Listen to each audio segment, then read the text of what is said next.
Manchester City bermain imbang 2-2 melawan Crystal Palace dalam lanjutan Liga Premier Inggris. Daniel Munoz mencetak gol cepat untuk Palace di menit keempat, sebelum Erling Haaland menyamakan skor di menit ke-30. Palace kembali unggul melalui Maxence Lacroix di menit ke-56, namun Rico Lewis menyamakan kedudukan di menit ke-68. 6 menit jelang laga usai, Lewis diusir setelah menerima kartu kuning kedua. City kini berada di peringkat keempat dengan 27 poin, sementara Palace di posisi ke-16 dengan 13 poin.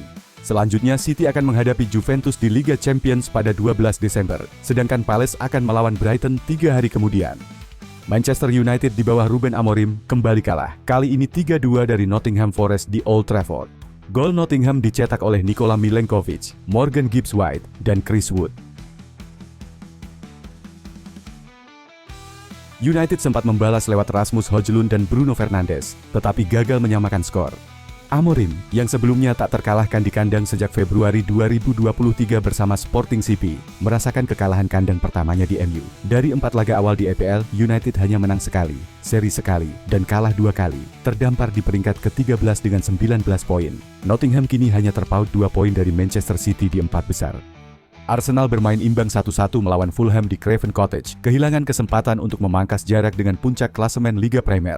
Raul Jimenez membuka skor untuk Fulham setelah menerima operan Kenny Tete. Arsenal menyamakan kedudukan melalui William Saliba, yang memanfaatkan tandukan Kai Havertz dari sepak pojok Declan Rice. Gol menit akhir Bukayo Saka dianulir VAR karena Gabriel Martinelli dalam posisi offside. Hasil ini menghentikan rentetan 4 kemenangan beruntun Arsenal. Chelsea berhasil bangkit dari ketertinggalan 2 gol untuk mengalahkan Tottenham Hotspur 4-3 dalam laga Liga Premier Inggris, Minggu 8 Desember, dan memangkas jarak dengan Liverpool menjadi 4 poin. Tottenham unggul cepat melalui gol Dominic Solanke dan Dejan Kulusevski setelah memanfaatkan kesalahan Marc Cucurella. Chelsea membalas lewat gol Jadon Sancho sebelum Cole Palmer menyamakan skor melalui penalti setelah Moises Caicedo dilanggar.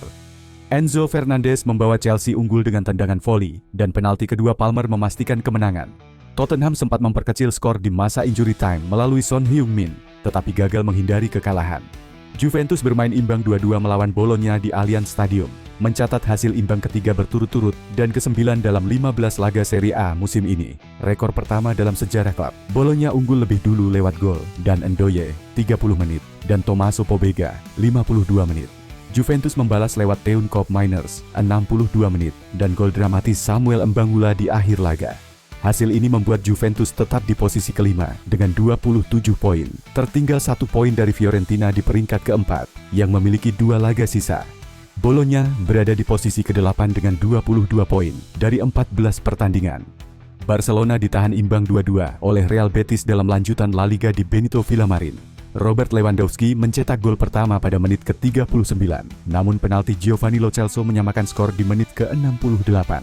Ferran Torres membawa Barca unggul lagi di menit ke-82, tetapi Assane Diao mencetak gol penyeimbang di injury time. Hasil ini membuat posisi Barcelona di puncak klasemen terancam oleh Real Madrid yang hanya terpaut 2 poin. Betis tetap di peringkat ke-11 dengan 21 poin. Barcelona akan menghadapi Borussia Dortmund di Liga Champions pada 12 Desember, sementara Betis melawan Petrocup di Liga Konferensi Eropa sehari setelahnya. Real Madrid menang 3-0 atas Girona pada pekan ke-16 La Liga di Estadi Municipal de Montilivi. Gol dicetak oleh Jude Bellingham menit 36, Arda Güler awal babak kedua, dan Kylian Mbappe menit 62, asis Luka Modric.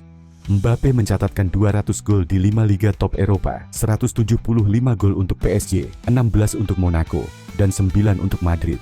Kemenangan ini membawa Madrid ke posisi kedua klasemen dengan 36 poin, 2 poin di belakang Barcelona. Selanjutnya, Madrid akan menghadapi Atalanta di Liga Champions pada Rabu, 11 Desember. Zinedine Zidane telah menolak kemungkinan kembali melatih Real Madrid untuk periode ketiga, di tengah spekulasi soal masa depan Carlo Ancelotti.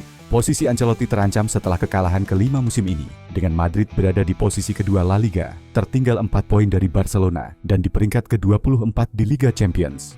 Cadena SER melaporkan bahwa Raul, Santiago Solari, dan Zidane menjadi kandidat pengganti Ancelotti jika ia dipecat. Klub juga mempertimbangkan menunjuk Xabi Alonso pada 2025, tetapi Zidane menolak kontrak jangka pendek. Raul dan Solari dipandang sebagai opsi sementara, dengan Raul berpeluang naik dari Castilla. Madrid akan menghadapi Girona di La Liga 8 Desember dan Atalanta di Liga Champions 3 hari kemudian. Nicolas Jover, pelatih tendangan bebas Arsenal, tengah dalam pembicaraan untuk memperpanjang kontraknya di Emirates. Di bawah arahannya, Arsenal menjadi tim paling produktif dalam mencetak gol dari bola mati di Liga Primer sejak musim lalu, dengan total 22 gol dari tendangan sudut. Mikel Arteta mengonfirmasi bahwa Jover dan beberapa staf lainnya sedang dalam proses negosiasi kontrak baru, menekankan pentingnya kontribusi mereka. Arsenal baru saja mengalahkan Manchester United 2-0 dengan kedua gol berasal dari tendangan sudut.